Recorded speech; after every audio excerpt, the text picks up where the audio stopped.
brand new bag for Pearl, but I didn't pay for it. Secret formula. Who brought the flavor in? Chris, Whoever made that was in a bag, man. Have you heard that yet? The sound with Mr. Krabs rapping?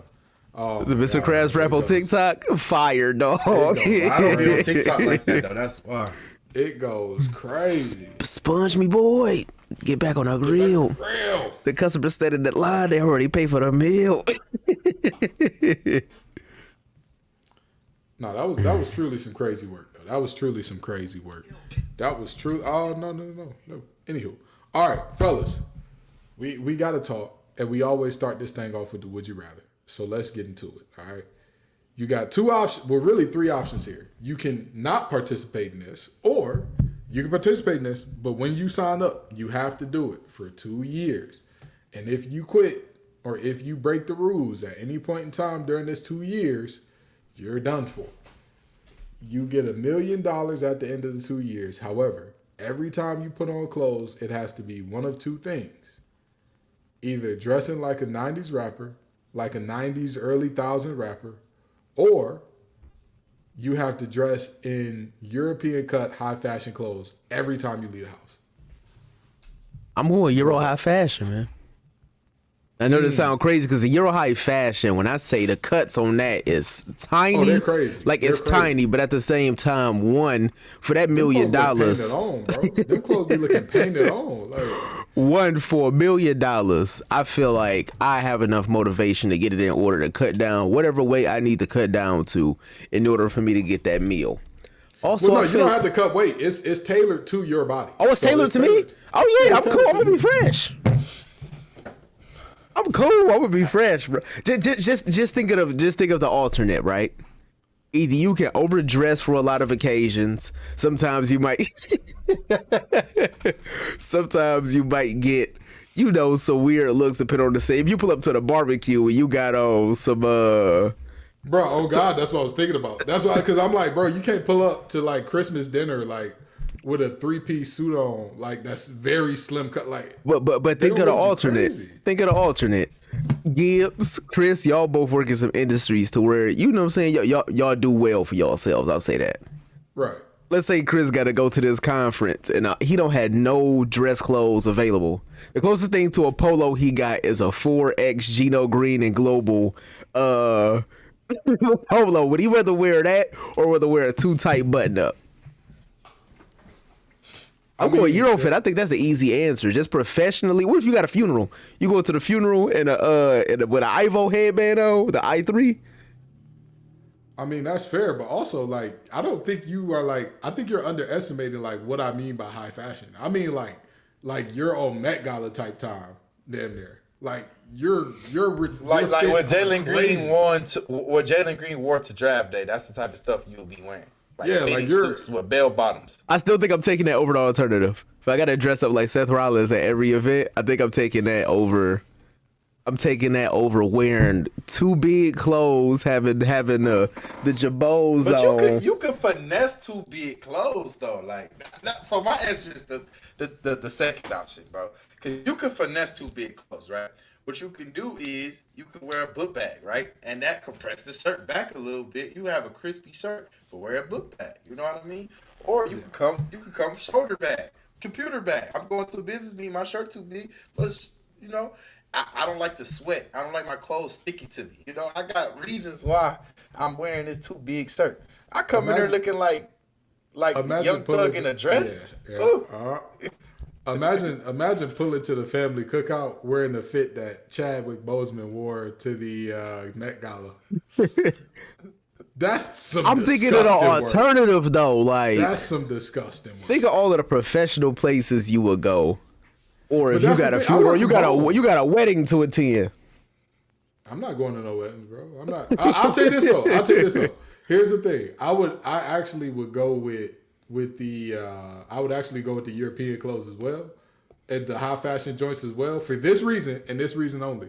And I learned this because of Kappa, and it's something that I'll never forget.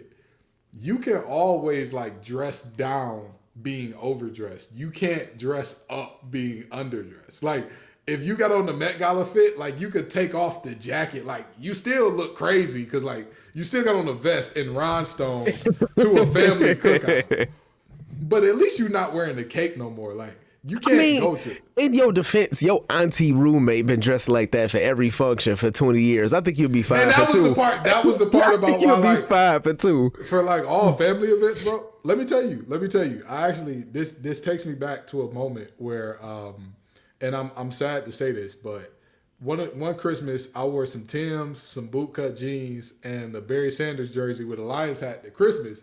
And one of my cousins was like, "Bro, you look like a member of Wu-Tang Clan," and everybody laughed. Everybody. I very gently wept into my cornbread. I was devastated. I said, "Bro, don't let Big Pants be my 13th reason why." It was feeling like it in that moment. It was feeling like, you know what? I'm finna end it all on the 26th, and you're gonna be to blame for it, brother. I hope you're, because when my grandma laughed too, that was like the Oh, hey, like, Granny laughing is different. Granny laughing is different. Hey, bro, if grandma asks you what are those, you gotta pack it up. Bro. Listen. Everybody laughed. And you know, it's always that one cousin that get in on it to take it a step further. One of them was like, "Yeah, bro, just like a character off Def Jam Vendetta, Fight for New York, bro. Why? Why would you say? Because you're not wrong. You're not wrong, and I'm finna cry and throw up now. Congratulations." But anywho, we got to get into this ball, man. We got to get into this ball because there's some great things going on around the NBA. We got the NBA playoffs rolling, and there are some series that are already over. The Nuggets making their first ever finals. LeBron with a injury that's going to need surgery coming up pretty soon, and talks about the Lakers' next move. And the Celtics said, don't let them get one. And they got one. We're going to talk about whether or not they can come back on today's episode of Facts Over Acts. Fellas, y'all ready to get into it? I'm ready to go. Yeah, yes, sir. Well, let's do it. What's up, y'all? Have a seat. It's your favorite hour of the week with the Facts Over Acts crew. We got the master of the mix and master, Josh Guyton, in the building. That is I. We got the money man in the plan, Chris Allen, in the building. Right here. Chris was just firing people on the phone before we got on this. This man said our efficiency been down, and I knew he was firing somebody when he started doing this on the phone, bro. Said, not quite going in the direction we thought. No, but seriously, you got the little old MC, that's me, Ken Gibbs. Now, fellas, first thing first, the Joker. You know, we all play spades here. The Joker always gonna trump the king, and we got a 4-0 sweep in favor of the Nuggets. Initial reactions to the sweep. To quote a famous meme, my reaction to the sweep in regards to Nikola Jokic is, I apologize. I was not familiar with your game. Yeesh. Like don't get me.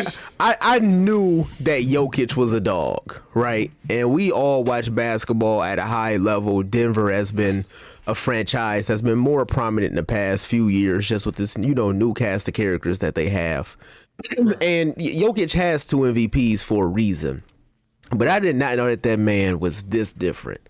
The way that Jokic controlled the pace of the game, a game that had LeBron James in it for all 4, the composure that he showed, the fact that he proved everybody wrong, that if he just had a little bit of help for a playoff series, he could pull something off like this. So, my reaction to this is Jokic is 26. They run an offense to where you can swap out a lot of role players, and the pieces that you have that are, the centerpiece of that, MPJ, Jamal Murray, Jokic. You can even include Aaron Gordon in that if you want to.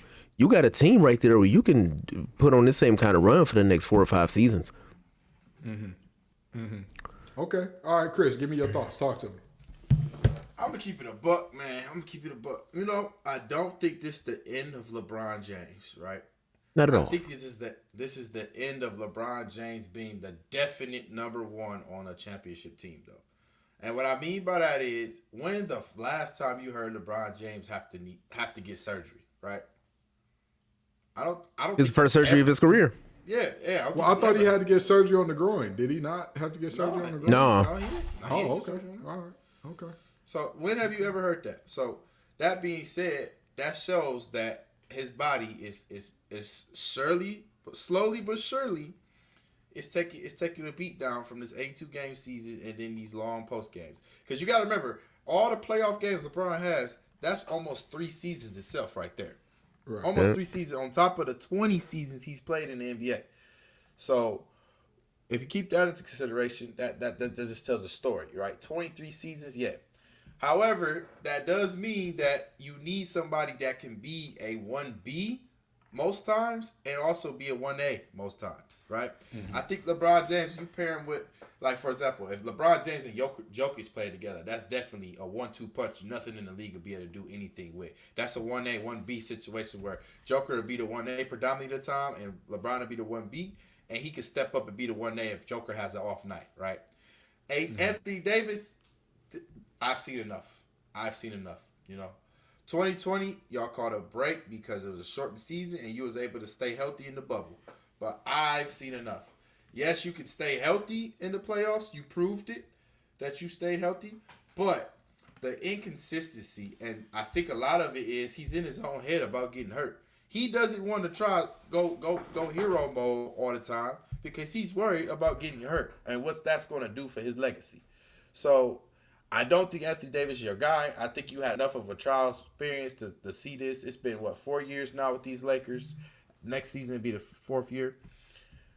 I honestly think it's time to start weighing your options of what you can get back for Anthony Davis. And I'm talking like win now stuff for LeBron. Mm-hmm. The only couple 1A options I think you can give LeBron, I know gives you against this, but I think Damian Lillard is a guy. If you get him and some defenders, he could be a 1B. Who said I was against Dame? Who said that? I mean, I know how you are against 6'3" guys. So I think that'd be a great pairing. I think that'd be a great pairing. LeBron and Dame, and then you go get a solid 4 and 5 to put down with LeBron and Dame. Like you could get a Nurkic, you could get a Mitchell Robinson type center, and then what's the name type power forward? Mikal Bridges or a Cam Johnson type power forward, or Kevin Love type power forward, just somebody like that to, and then Dame and LeBron be 1A, 1B, Dame being 1A most of the time, and LeBron being 1B. And then you have a decent bench to fill out, So I think I've seen enough of Anthony Davis, though. So that's what this series told me. The Nuggets, they were the best team this series. They were the best team in the NBA all season. Gibbs tried to tell us that until they went against the Lakers. Then he was wrong, too, because he just thought LeBron was going to go legend like the rest of us. He should have, but he was hurt. Yeah. But I do stand on the fact that I said that this was the Nuggets' year.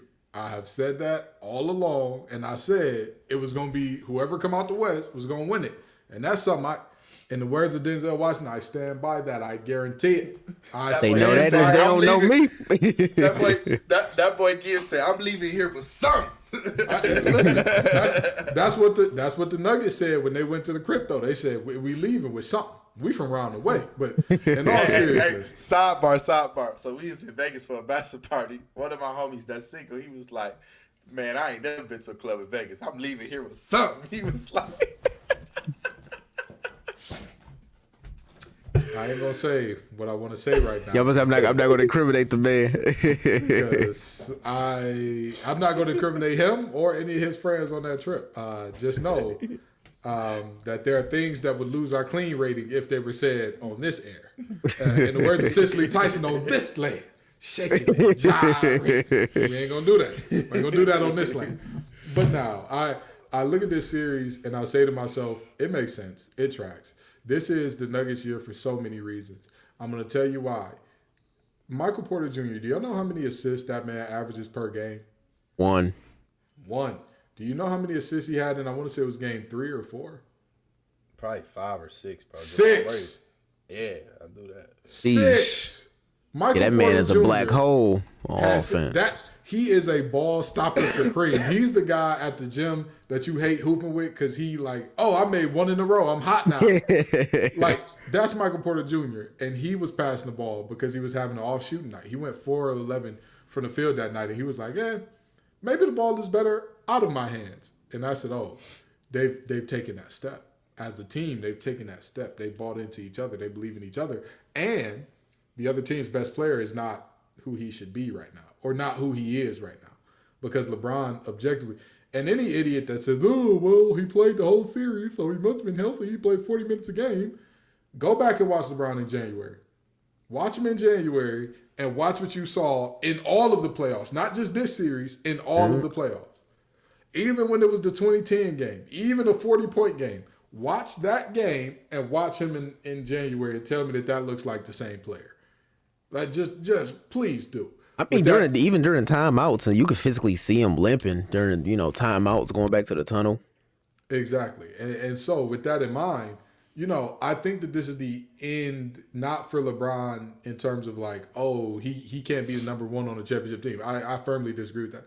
I think this is the end of LeBron is like, regardless of what's going on or what the situation is, he's got a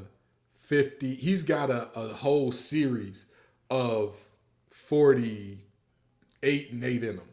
We saw that against the Warriors when they got swept a couple years ago. We saw, they got swept, but anybody who watched that series, if you say Brown wasn't one of the best two players on the court, funny thing about that 2018 when they got swept, bro. People forget game one how special Brown 50. was. Bro, I was watching my pops, who's a big Magic Johnson Laker fan, right? He was like, bro, we are watching the best player ever. Like, every asset of the game, LeBron dominated. I'm talking, he was 9 for 10 after the first quarter. And that's my point. He no longer has that in him for an entire series. He has a game or two of that in him going forward, but I don't think he has that in him for like, I'm going to give y'all 48-8 for an entire series. That's what I'm going to do. I don't think he has that in him at this stage in his career, but I think that he can. I still believe that he can be a number one on the championship team.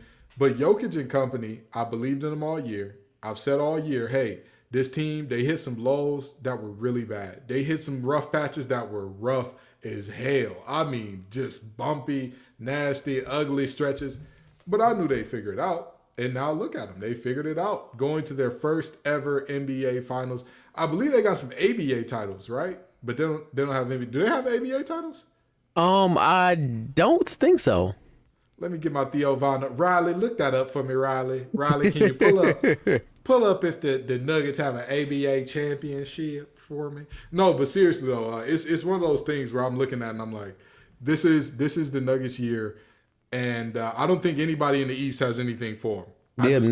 No ABA rings for the Denver Nuggets. Well, congratulations. Y'all got y'all first one here, because I don't think that the Celtics can come back, and I don't think the Heat, as much as Jimmy is going legend and doing his thing, I don't think he's got it in this moment. I don't think they got enough help for him to. I don't know, bro. Let me tell you why, bro. Okay. What do you think that the Heat have to do to be successful? They have to what? I mean, they have to shoot the ball well, and honestly, that's pretty much it. They defense is their defense. They always defend at a high level. If they shoot the ball well, they're unstoppable. Okay, so it gives you a smart person, because a lot of people think it's the defense they have to fix. No, they're Bam Adebayo, I don't know why he hasn't got Defensive Player of the Year yet, but he is one of the nastiest defenders in the league, literally. Well, because he's a shot effector, not a shot blocker. Right. Exactly. A lot of people look at those box stats. Exactly. Yeah. So Bam Adebayo is going to make Joker's life harder. Joker's still going to get hit because he's a transcendent talent, but he's going to make Joker's life harder. The next best thing on the Nuggets team is Jamal Murray. Jalen Brunson looked like God against Cleveland Cavaliers. When he ran into Jimmy Butler, we was like, hey, Jalen, wake up, Jalen. Wake up, Jalen. Wake up, Jalen. We down 3-1, Jalen. What you doing, Jalen? Fourth quarter yelling, why the hell is Jalen in? It was looking nasty. like Jalen still got hit, but Jimmy, man, he was like mad. Okay? Yeah. So Jimmy on Jamal. And the next best thing is Aaron Gordon, Michael Porter Jr., right? Mm-hmm. I'm going to say this. I'm going to say it. The Miami Heat got away with highway robbery, getting Kevin Love handed to them like a bag of chicken. Highway robbery. Not only is Kevin Love playing great defense, but he's controlling the pace of the game with outlet passes. I've never seen that done before. Yeah. Never seen that done before. You cannot keep up with this Heat offense in transition because Kevin Love can throw the ball from one free throw line to the under the basket. Yeah. And he's defending the paint at a high clip. This is the best defense he ever played. And then you got guys like Gabe Vincent and Max Strus that going to chase you off that three-point line. So defensively, I think they got the keys. Oh, God, they still play like they undrafted. It's so beautiful. Man, it's so beautiful to see. they hungry. Listen, Duncan Robinson still out there playing. The effort defensively does not look like, hey, I got 90 mil just to shoot the ball for real. Like, the effort is just crazy. So if the Heat close this series out, right, they got a lot of rest. So Gabe Vincent's ankle will be healed by the time the finals, right? Right. So the way I look at this, Gibbs, and call me crazy. You need the Heat to just shoot the ball and make their shots, right? Mm-hmm. Look at what the Heat been doing all postseason. They've been almost shooting 40% every game. But that's why I don't believe that this team has what it takes to win this series, because the law of averages is eventually going to bring you back down to earth. You can get hot for a little while. Everybody gets hot for a little while. But Gibbs, I'm not sure if they got four. Because I think even if you get hot, even if you get really hot, Joker is now at that point where he's the guy that's like, all right, it's time for me to break out 40, 13, and 12. Right. Time for me to do it. And he just does it. So even if we say Bam got him in a torture chamber, he only putting up 26 and 6. Okay, sure. But the amount of effort that goes into that, into containing Joker at that level, you don't just commit one really good defender, one great defender to him. You commit the whole team effort to that. When you do that, Michael Porter Jr. starts shining. Aaron Gordon start feeling good. All of a sudden, Jamal Murray is like, hey, I got 30 for you on 50% shooting, because I'm him now. I agree. I think this series, if the Heat go, I think it goes 7. Let me tell you why I don't. Mm-hmm. If you look at the last 3 playoff runs the Miami Heat have went in, they are a completely day and night different team from shooting the basketball in the playoffs. Completely day and night shooting the basketball in the playoffs. Duncan Robinson last year, I remember Gibbs made a TikTok on his TikTok.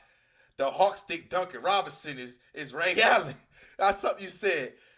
They shoot the ball extremely well in the playoffs. Like, historically, they are almost a 40% three-point shooting team every playoff run they've had the last 4 years. Right. I think this is who they are, Gibbs. That's my point in making.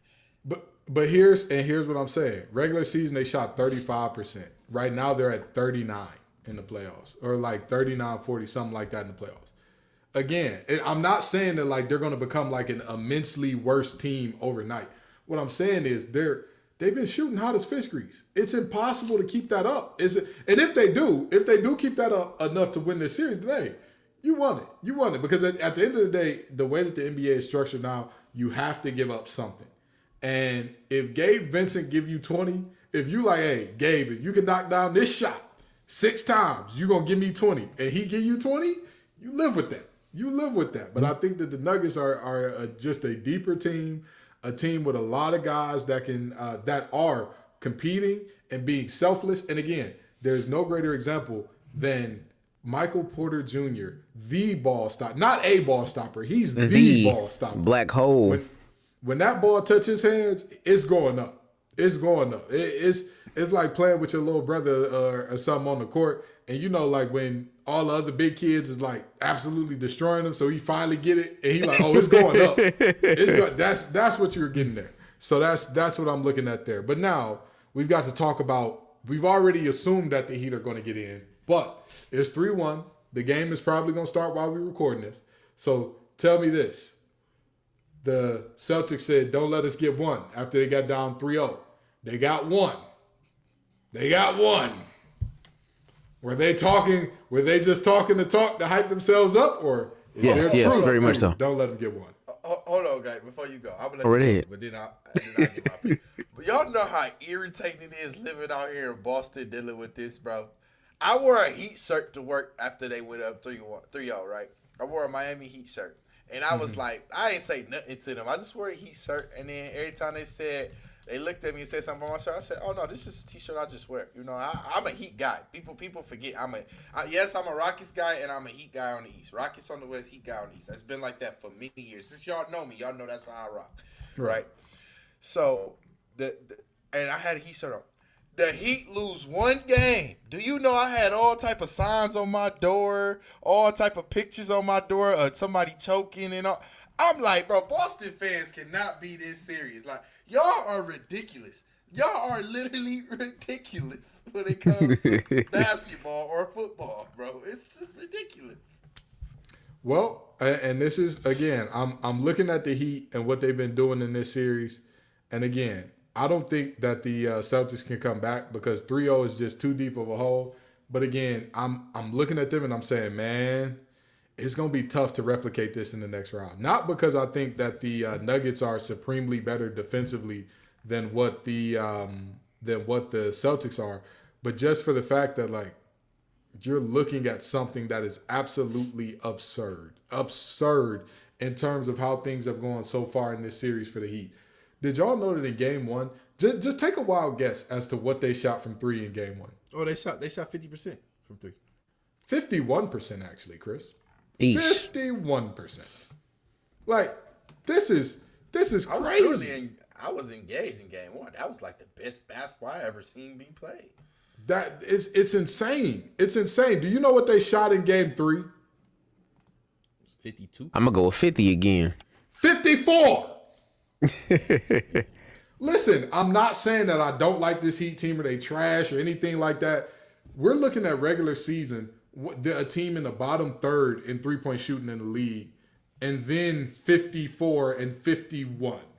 Like, this is not something that I think is replicable. But with that being said, all you need is one game. And guess what? We all know Jason Tatum. He gonna disappear for at least one or two of these. If they need to win 4, he gonna disappear for at least 1 or 2 of them. Yeah. My fault. I cut guy. No, what was you saying about the why the Celtics didn't get out this hole yet, guy? Oh no, it's just so I will say if there is ever a team that you could pull off a 3-0 comeback against, it would be Miami. They're a team that are exceeding way more in the postseason than they did in the regular season. You got 7 undrafted players. The Celtics are the Jimmy Butler's out there hooping with Gabe Vincent, like Shamar Moore, and Diary of a Mad Black Woman. Hey, bro. Hey, leave his braids alone, bro. Leave his braids alone. Bro, why you cooking that man, bro? You watch one of the movies. What was that movie when like Common was in the NBA and he was dating quick? You know they be the players that be on the court in them movies, the extras. That's what the Miami Heat look like. Eesh. However. You talking about Los Angeles Knights? The Calvin Cambridge led Los Angeles Knights to you, bro. However, with all of that being said, Heat in 5. The game is over tonight, and Boston has to break it up. When you have a team that's as talented as Boston is, they've been known to give away leads. The adjustment that they made, the reason they were able to win game 4 is because they stopped settling for shots. And some people might forget, but Jason Tatum is 6'10", Jaylen Brown is 6'8", and they are excellent finishers at the rim. They stopped settling for jump shots. They went to the rim. They attacked. They got buckets. And with all of that being said, the Miami Heat made adjustments where it was a close game. So if you think that Eric Spoelstra is not about to go into that one-off that they had and make adjustments in order to get this W, then you don't know NBA basketball whatsoever. The series is over tonight in Boston, right? Yeah. I believe so. Yeah, they're going to be sick about it. The series is over tonight. Yeesh. Bro said, listen, I know that y'all care a lot here, but don't worry. Y'all are just going to care in the loss. That's just how the cookie crumbles sometimes. And also, a very quick thing for the Heat in this game, in Game 4. Do y'all want to know what they shot from 3 in Game 4? Game 4. Let's go 40. Let's go 48. You said, Game 4. Yeah. Let's go 29. 29, Chris. 32%. 25. The law of averages never misses. You combine 25 and 50. What number do you get in the middle? You get about 38, 37 and a half. 37 and a half. What did they shoot during the regular season? 37. I'm telling you, the law of averages never fail. Jimmy Butler is the only exception to the law of averages. He's literally the only one. He's going to fail tonight. So, and let me ask y'all this, actually. Let's talk about this for a quick second. Is there a better playoff performer because we talked about this off air, and we know that there isn't in basketball, but in terms of performance above regular season, is there in all of sports a better playoff performer than Jimmy Butler? In terms of like who gets this much better when the playoffs hit, is there anybody? Yeah, as far as gap in their game, I mean, of course, it's better playoff performers than Jimmy Butler, but as far as elevating their game in a because Jimmy Butler averaged, what, 17 and a half in the regular season? Something like that? Some along those lines, yeah. I don't think is one, even in the history of the game that I'm thinking about. Everybody that we know that are playoff legends, you know, kind of had that same level of proficiency in the regular season, maybe a little lesser, but not this big of a gap. So I'm sorry, he averaged 22.9, basically 23 in the regular season. He's averaging 30 right now in the playoffs. I think it's only one player that you can say that for, and they had a couple playoff runs that was like that. And I'm gonna keep it a buck. It was really a fluke though. I was gonna say Joe Flacco. He literally played like trash that whole season. And then playoff time come around, he looked like Mike Vick on steroids. Like, I don't know what happened to him, man. He was just... Yeah, that Super Bowl run. That Super Bowl run was different than he did. I was thinking Eli Manning, but even with Eli, like, if you really get into it, he was really good for one of those Super Bowl runs. And the other one, it was like they defense allowed like 10 points a game. Well, I say, even if you look at it, the supporting cast he had around him was ridiculous. Yeah. He didn't have Gabe Vincent at receiver, yo. No. He had what was it? Plaxico Burress, Mario Manningham. Mario Manningham ain't exactly a game. Yeah, what was a Monty Toomer? What is his name? Something like that. Not for the Super Bowl runs. He wasn't there. Toomer was retired by the Super Bowl runs, or at least he wasn't the Toomer we knew by the Super Bowl runs. I know that for a fact. Okay. He didn't have him, at that point in time. So I remember Brandon Jacobs was his running back. It was Brandon Jacobs and Ahmad Bradshaw. Brandon Jacobs was a dog. Boy, just a massive 260 pounds, 6'2" or 6'3" at tailback. Why would you do that? Why would you, my brother in Christ, put your hand in the dirt. Go get some quarterbacks. What are you doing? But yeah, no. I can't think of a single one across any sport. And by the way, listeners, if y'all can think of one, please tell us. I would love, as a matter of fact, we're going to add that as a poll on our YouTube page. If there is any playoff performer across any sport that you can think of that performed better than Jimmy Butler, please let us know, because we are struggling. We have racked our brains, and like a man jumping up 7 points or 33% of what he was scoring in the regular season is insane. That is legitimately insane stuff there. So let's get back to one of the losers real quick here. The Lakers are obviously always a free agent destination. Kyrie Irving was at, I believe it was game 3 or 4? One of those two? He was at both of them. He was at both. All right, hold on, bro. That's a little bit of glazing. You got to. No, I'm joking. But Kyrie Irving got 3 or 4. Naturally, the whispers start. The walls start talking. Say, oh, yeah, Kyrie wants to reunite with Bron. And go meet Kyrie, AD, and Bron. Big 3, da-da-da-da-da. Do y'all think Kyrie helps or hurts this team? In its current state, I think that Kyrie helps the team. Here's the reason why. You have had the Lakers defensively struggle tremendously. Offensively, they struggle tremendously against guards who can create their own shot. Mm-hmm. Steph Curry sliced those boys up. He had a bad game at the end, so it was tough for them to win. Jamal Murray had career nights against D'Angelo Russell, and even Dennis Schroeder, who's a slightly better defender than D'Angelo Russell. Kyrie helps this team because, one, the Lakers' biggest issue was outside of LeBron, nobody scored the ball consistently. Regardless of what Kyrie Irving brings to the team, chemistry-wise, amongst other things, he's going to score the ball. Mm-hmm. And you're not losing much on the other side of the floor defensively, because even though he's damn near a traffic cone on defense, he can't go out there and play defense, worse defense than we just saw from D'Angelo Russell. I don't like statistically, I don't even think it's possible. That's very. And he's not going to play much less defense than Dennis Schroeder, who struggled tremendously against Jamal Murray. I would say Schroeder played good defensively this playoff run against the Nuggets. He played good this playoffs, but against the Nuggets, he was getting torched up. Can I just want to hop in right here and say something real quick. y'all know how I feel about Kyrie Irving. Everybody knows how I feel about Kyrie Irving. Nobody should be surprised at all to hear me say this statement again. He is the worst superstar of the 2010s. With that being said, does he help this Lakers team going in the next year? Yes, absolutely. Absolutely. And let me tell you why. Do y'all want to know who the Lakers' leading scorer was these playoffs? LeBron. No, it was, Of course. It was LeBron James. LeBron. But It was I thought LeBron. he was talking about under LeBron. No, it was LeBron. Who do y'all want to know who the leading scorer was under LeBron? Austin Reeves. Chris, who you got? It got to be AD. He had some 30-point games. Correct. It was Anthony Davis. Okay. This is what I mean. This is why I'm saying this. It's because I actually don't think that the Lakers have that many problems. I don't think you need to shake up and break up this team in a meaningful way in order to like do something next year. Kyrie knows that his career is he's on the back nine. He's on the back nine of his career. So is Bron.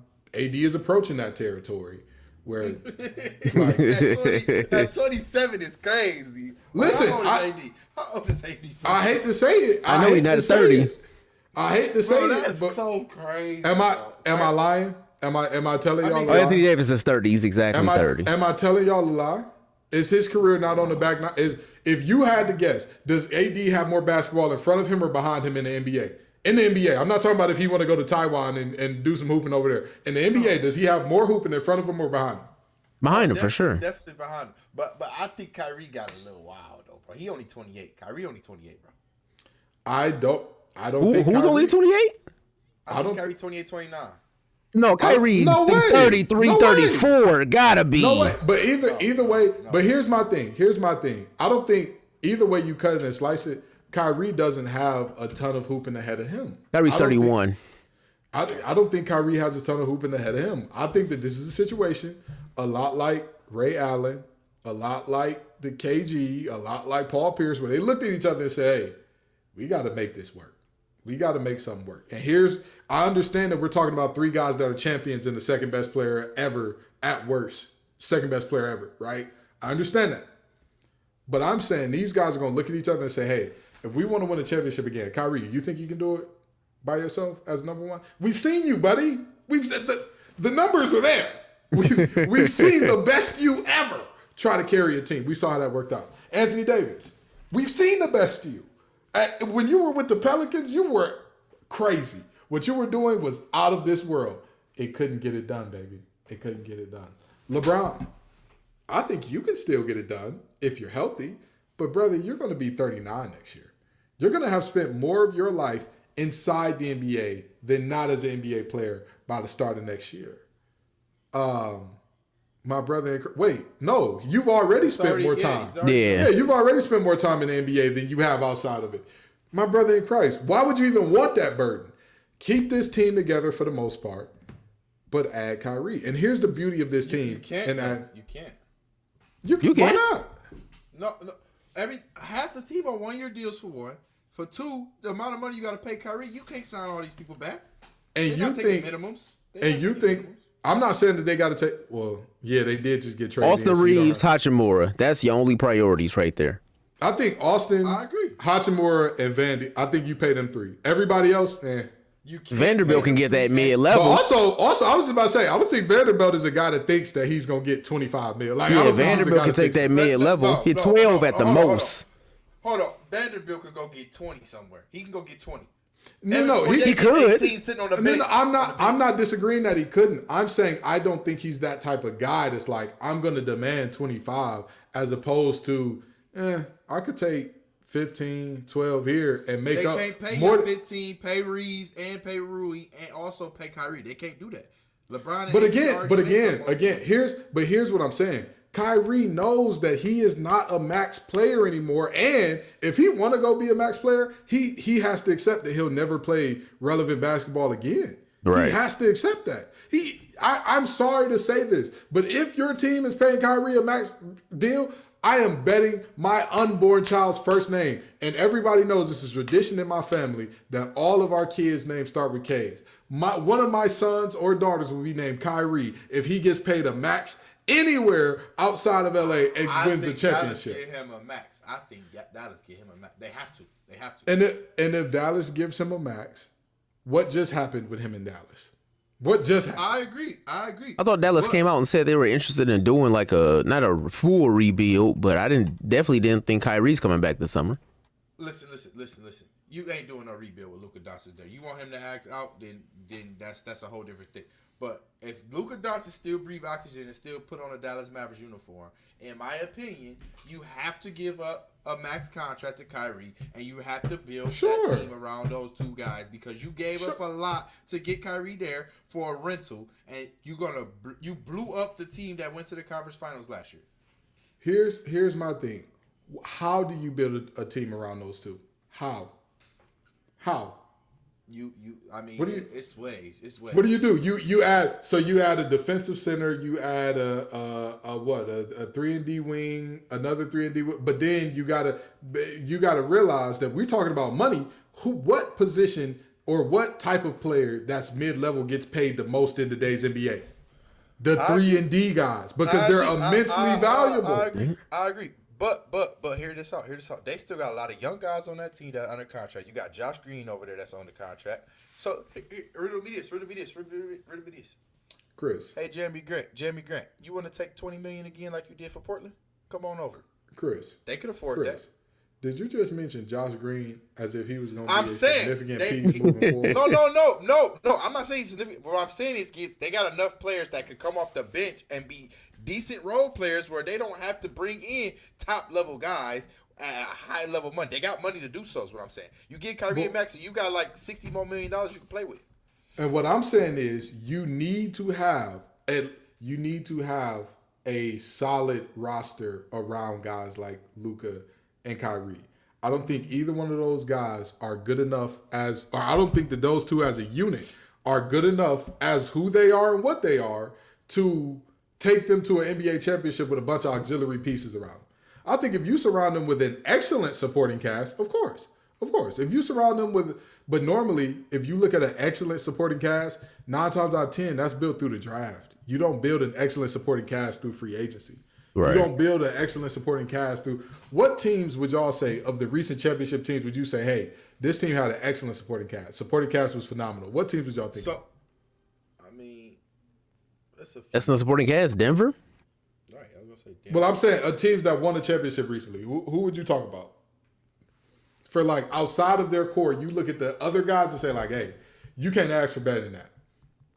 The only one I can think of where I say excellent supporting cast is the Warriors, and that's it. Yeah, I was gonna say last year Warriors. That's about it. And that supporting cast was built how? Where all those guys trade guys. Supporting cast last year. I agree, but at the end of the day, they had a great supporting cast, but they did not have enough help for Luka. So here's what happens when you have a great supporting cast and one star. You have to trade away some of that supporting cast to get a star, but then what happens? Oh no, my great supporting cast is gone, and now I have a superstar and a star, but no supporting cast, and now you're stuck. If you don't either have two bona fide superstars, if you don't have that, then you need a great supporting cast to go along with them. And 9 times out of 10... You don't think if they gave Draymond Green $25 million, he'd go over there? I mean, I could see it, but also Draymond. You know what Draymond on the court. But Draymond has specifically said that he wants to play in Detroit at some point in time in his career. And you know what team could really use Draymond's services and got a lot of money to give away? Yeah, but Draymond, he still want to compete now. You think that Draymond helped the Pistons? Absolutely. I mean, yeah, he would. He would help the Pistons. He help any team defensively. He would. I was just about to say he would be their best defender by a mile the second he walks on the court.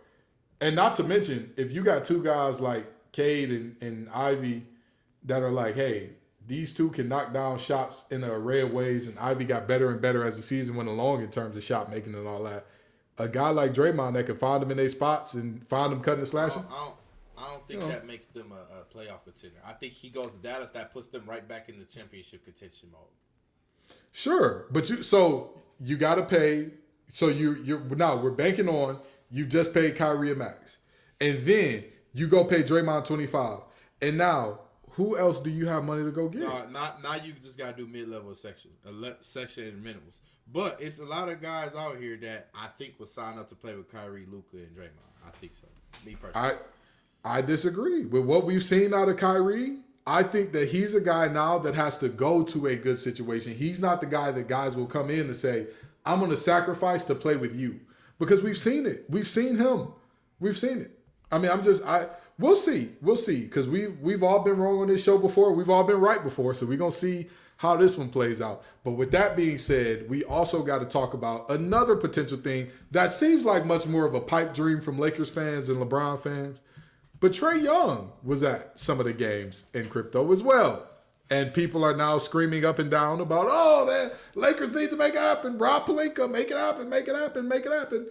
Do y'all think that is a possibility for this Lakers team? I do think it's a possibility. However, if it's something that you want to get done inside, a very, I want to say shortened LeBron window, I'm not sure if the amount of pieces that you would have to give up defensively in order to make that trade happen is going to be worth it. However, I do think that if they made that trade, it might be more beneficial to the team than grabbing, for example, a Kyrie Irving, because you can put LeBron back into a role where he's a dominant ball handler. He's a facilitator. The Lakers have always struggled having a second facilitator that will allow LeBron to rest a lot more, because Trae Young has led the league in assists the past 2 years. So you got a shot maker that LeBron can pass the ball to. You have a facilitator when LeBron is off the floor. And it may be one of those situations where a lot of players that are mid-level exception, a lot of those 3-and-D players that can help a championship team will look at, you got Bron and Trae Young over there and Anthony Davis. Let me go ahead and try to get this free ring. So now that I put some thought into it, go get Trae Young. I feel that. Chris, what you thinking, man? Because you shook your head immediately. Talk to me. Man, bro, so this is how I look at it, bro. We went from DeJounte Murray being an all-star caliber player to him playing with Trae Young to saying he can't even be a third option on a championship team. Mm-hmm. What that tells me is Trae Young, although he averages a high number of assists, he's a player like Luka Doncic that stops the ball, and he's going to take wild shots, and he's going to demand that he gets the ball down the stretch. Ice Trae is a thing. I might disagree, Chris. If you look at DeJounte Murray, yeah, he was balling, but what team was he on? The Spurs, though. It's a lot of players that's going to be hooping if their second option is Jakob Portal. That's a lot more touches for you to get the ball. But hey, don't disrespect Keldon Johnson like that, man. Don't ever disrespect Keldon the God like that. I agree with you. But Derek White also played with DeJounte Murray. I mean, a lot of players that were serviceable played on that Spurs team at first when DeJounte Murray was first there. DeRozan was there when he first got there. He was on his last year, but he was there. So what I'm saying is, you don't go from being that good of a player where they gave up the house for you to not even, like, I don't even think he's a third option on a championship team anymore. I don't know about y'all. What y'all think? Would y'all say he could be your third option, your Kevin Love on a championship team? Yeah, depending on the other two pieces, definitely. You said DeJounte Murray? Mm-hmm. Yeah, if your other two pieces are great. But if it's like one is great and one is really good, he can't be a third. Exactly. So you don't go from that to me unless it's someone that you absolutely cannot play basketball with, and it's making your numbers tank a lot, right? That's what I'm saying. I'll say this: the Trae Young led Hawks. It is interesting that while he as an individual led the league in assists, they were in the bottom half of the league in terms of assists per game for a team. That is very concerning. That is because it says that, like, hey, when you were off the court, they struggled to move the ball without you, which, that's a bit of a problem there. But I do think this is a pipe dream because it's the old paradox I was just talking to Chris about that the Mavericks are in. You have to do one or the other. You cannot have both. That is why championships are so hard to win. You can't have both a lot of great players and depth.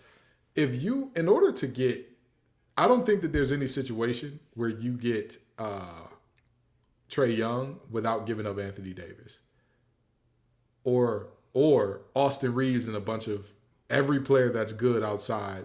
Right. They don't have no picks, so you got to give up. That's what I'm saying. So you gotta give up either Anthony Davis or Austin Reeves and every player that's going on the roster outside of him, pretty much. That team would not. That's not a good situation for them because we all know that Trae Young is a guy that when teams see him on the court, we've got an offensive game plan, boys. Pick and roll with whoever he's guarding. Whoever he's guarding, come set a pick. We want to switch with him. That's what we want. That's what we're gonna do. A hard pick too. Make sure the other guy take a long walk. Firm. Get him firm. So with that being said, I don't think that that'd be a good move because again, if you trade Anthony Davis, now you've just given up your second great player when he's rolling at his highest clip. He's demoted to really good because when he's bad, he stinks. He's awful. But when he's rolling at his highest clip, that's a great player. There's no argument about that. So I think that that's the case there. And then if you're looking for the Lakers to make a trade for him that doesn't involve AD, again, you just got to give up too many pieces for you to remain relevant and important. So that's the reality of what you look at in terms of how that goes. But now, in talking about what would happen with Dallas and what they need to do and whatnot, and then talking about DeJounte Murray's former spot with the Spurs, guess who got the number 1 pick? Guess who won the Wemby Bowl, the NBA lottery of 2023? We knew it was coming. We called this long ago. Hey, listen, they said it's a foreign-born player about to be the number 1 player in the draft. Greg Popovich went to that front office and said, you know what to do, Adam. You know where to put him. Is he finally going to lead the French Revolution that we love over here, man? Hey, I'm telling you this. Tony Parker was still going to pay for them crimes. If he a bust, oh my God. Oh, Tony Again, Parker, I want you on the cross. He said if Wemby a bust, we need to crucify, bro. Hey, the French were the last to use the guillotine, so we might have to break the cross. They good for some unusual punishment over there. But let me tell you this. Let me ask you this. How good do y'all think this Spurs team is with Wemby going forward? Do you think that he's the type of player that everybody says he is, and he's one of the best prospects since LeBron, and going to take that team to the next level within the next 3 to 4 years? So Wemby is that good of a player. If we're living in a universe in a vacuum to where Wemby is 100% healthy, everything goes right, we're looking at arguably the best basketball player ever. Just that skill set and that size. If you're in the NBA, it's going to get developed. Everything's going to work out. However, I am under the belief that somebody that's 7'5" just shouldn't be playing basketball. I don't think that Wemby is going to stay healthy long enough in order for us to see, what exactly is going to happen out of his career. I think we might get at the ceiling. I think we get a Yao Ming type of career. Yao Ming had 3-4 seasons. That was 8 years. I think 9. 9 years. And out of those 9, he had 3-4 seasons where I'm not going to say he was fully healthy, but he played the entire season. He was efficient. He was productive. But by the time he led his team to the playoffs, he missed every playoff run except one. Mm-hmm. So I think that's what we see out of him. And if I'm a team, I feel like you have to use the number 1 pick on somebody that has that high of a ceiling. But I think Scoot is going to be the best player in this draft. Well, we've made hot takes like this before, and I told everybody that Morant was going to be better than Zion. Little did I know he was going to turn into Pistol Pete as soon as he got to the league. But I digress. Chris, do you think that Wemby turns these Spurs fortunes around? So I think what he does is he adds help long term. I don't think that Spurs. So the Spurs not a free agent destination. How did the Spurs get good? You ask. They drafted really well and they were disciplined and coached really well. That's how the Spurs had a dynasty over there in there. But a lot of players can't handle that dynasty. We see what Kawhi Leonard has done since he played for the Spurs. He got out of town as soon as he could. And then how much longer is Greg Popovich really going to coach? The man is 72 for crying out loud. Like, how much longer do we think Greg is going to coach? So, at that being said, You got a young guy in Wemby coming into the league with pretty high level basketball play, I would say. But he has to stay healthy. He has to get development. You have to get pieces around him that play defense in the paint, because we've seen many clips where that's an area of his game he has to really develop in. He can shot block, but as far as what Bam does and shot contest, he's very bad at. And he's going to do crazy things on the court. I think his first season, if he's healthy, he's going to have a rookie of the year season by far. But after that, what do you pair with him? I think he's one of those players. It's hard to find good pieces to put around him because he can do a lot, but you also know that he's up and down as far as health-wise. I think 7'5" players, I have not seen one 7'5" player all the way back to Ralph Sampson that doesn't have issues with injuries, right? Yeah. So for me, I actually think, similar to Guyton, I think Brandon Miller becomes the best player in this draft. The league is going to long, linky wing players that can shoot the three and score the basketball really wide and sit down in the chair. Look at the Celtics. They got 3 of them on that team that can do that, you know. Look at the Heat. They got 2 guys on that team that can do that. Every team, look at the Clippers. They got 4 or 5 guys that can do that. I mean, that's where the league is going, right? Long, linky players that can shoot the ball really well. So I think Brandon Miller has one of the best careers in this draft. So we've already talked about the best ability being availability. Do you know what Bleacher Report listed Victor Wembanyama's number 1 weakness as?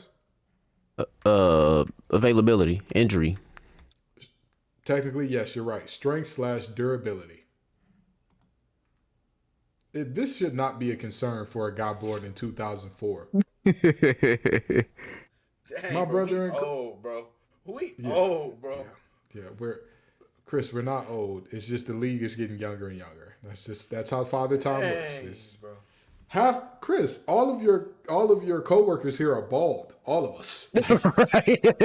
What did you think was going on here? Like, what did you? We are getting old though, man. Shout out to my stepbrother graduating high school. He'll be playing at Notre Dame this upcoming season. But I remember seeing a dog in diapers. He's 6'7". Wait, he playing at Notre Dame, Golden Dome Notre Dame, or Notre Dame, the blue and white one right down the street in Ohio? The blue and white one. Oh, okay. Yeah, he's hey, free school is free school. Starting at center his freshman year. So yeah, free school is free school is free school. It don't matter where you go. You know what I mean? Coach Witcher always used to tell us there's a college for everybody. Go get you a degree. GTD, get that degree. That Will Rim play for no disrespect. Leave Will alone. Again, but you know what he did? He got that degree. That's Free school. It don't matter what talent level people look at you as, whatever the case may be. GTD, get your degree. But anywho, Victor Wembanyama having injury concerns as somebody that's like that young is a problem. That's definitively a problem here, and I think he ends up a lot like Ralph Sampson. Ralph Sampson, remember when Ralph Sampson was on the court? From his rookie year dominant. Forward, dog. 20-10 rookie year, easy. If and I mean this very seriously, if Ralph Sampson doesn't get hurt, I don't think that there's a GOAT debate between LeBron and Jordan. I don't think that happens. Because I don't think that with Ralph and Hakeem yeah, Ralph and Hakeem, if in a world where they both stay completely healthy, I honestly think I can't see a universe into where if they stay together for a decade, they're not winning at least half of those rings in a decade. But that's my point. If Ralph Sampson stays healthy, I don't think that Jordan is in that conversation at all. But if ifs was fifths, we'd all be drunk, right? Life is what it is. So with that being said, if Wembanyama can stay healthy, he's absolutely going to be the best player in this draft for sure. Yeah. I think his floor is higher than most of these other guys' ceiling in terms of anybody outside of Scoot and Brandon Miller. His floor is higher than pretty much everybody else's ceiling in terms of if he stays healthy. But with that being said, if he stays healthy is a big if, number one. Yeah. And number two, remember the last guy they said was the best prospect since LeBron James? He's very recent. Y'all should remember him. He's very Ben Simmons. No, Zion. Oh God, I thought People were saying that Zion was the best. I remember Ben Simmons being touted a little higher than Zion. People said that Zion. People said that Zion was the guy. And here's another thing that I don't like about Wemby is that Ben Simmons effect. One of the biggest knocks on Ben Simmons was that he was too passive and lackadaisical sometimes on the court. And people oftentimes say the same thing about Wemby. That is a problem for me. That is a very serious problem for me. Because the late, great Kobe Bryant once said something that I don't think Ben Simmons fully understood or will understand or does understand. And he'll get it in a few years when he's playing with the Boomers in Australia. He said, if Ben Simmons develops a jump shot, this league is his. It's his. Everything that he wants will be his. If I'm looking at a player like Victor Wembanyama and people say like, we're not sure if he has that competitive fire. I don't ever want that. If you look at all of the greats, none of them had that criticism on them. You know what's crazy? Kobe came out and said that stuff about all of those players. And I remember people being like, Kobe, an old head, he just hating. And he was right about every single one of them. What? I don't remember it. I remember him saying that, but what players was he talking about though? I don't even remember. He said James Harden. He said James Harden was up next. He was talking about D-Book because D-Book didn't want to get guarded by doubles in those pickup games, and he said that's the real NBA. If you can't handle this now, then you're not gonna have long-term playoff success. He told Giannis that like you need to be an MVP and a champion. Like that needs to happen for you. You have to work on your game and get there. And he's been right. He's been right. So, but at the end of the day, I'm looking at Wemby and I'm like, again, I don't want a guy that I hear about competitive. Let me ask you this: when's the last time we saw a great player who like competitive fire was a question about, or like we don't even have to say great, really high level, like really good, like a All NBA guy, first team All NBA guy, second team All NBA guy that we heard about. Like we're not sure how well he competes.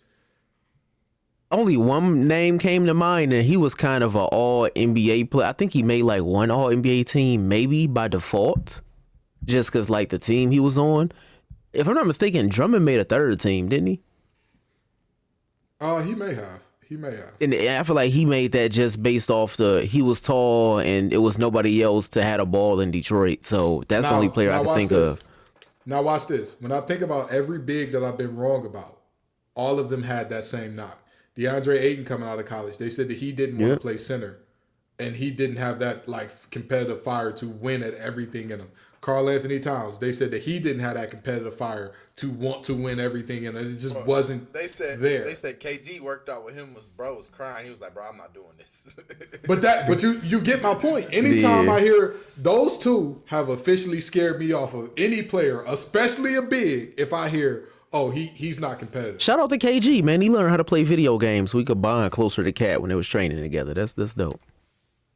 See, and it still ain't work. But I was just about to say you got a vet, but that's my exact point. A vet that has to do all of that to like get close to you and mentor you, brother. That's a Hall of Famer. Regardless of how you feel about his methods, regardless of how you feel about how you talk, that's a Hall of Famer.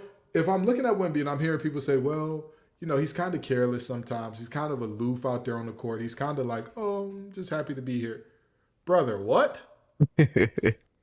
I don't know your family. I don't know what type of background you're from. I don't care. Whatever background you're from, you can elevate whatever y'all were based on your ability to play the game. Like, it don't matter if you're not from the trenches. Brother, if y'all are upper middle class, you can, if you're upper class, brother, you can, have you seen these contracts they're giving out? Right.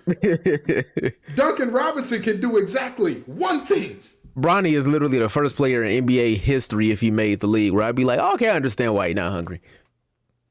But guess what? Even if Bronny was to go to the league, guess what, brother? You financially have another level that you can get to from where your daddy is. Because the contracts that your dad had, guess what's going to happen when you're in the league? They're only going to get bigger. Like, no, that's just more money that's going to be down the pipeline. Right now, Bronny third grandkids. That's not gonna have to work. That's So fair. now, That's Yeah. fair. you know what I'm saying? That's just gonna go farther down the pipeline. But I don't think Victor Wembanyama is of that stature per se. You know what I'm saying? Like all the rest of y'all, there's a level of wealth and opulence that you cannot fathom.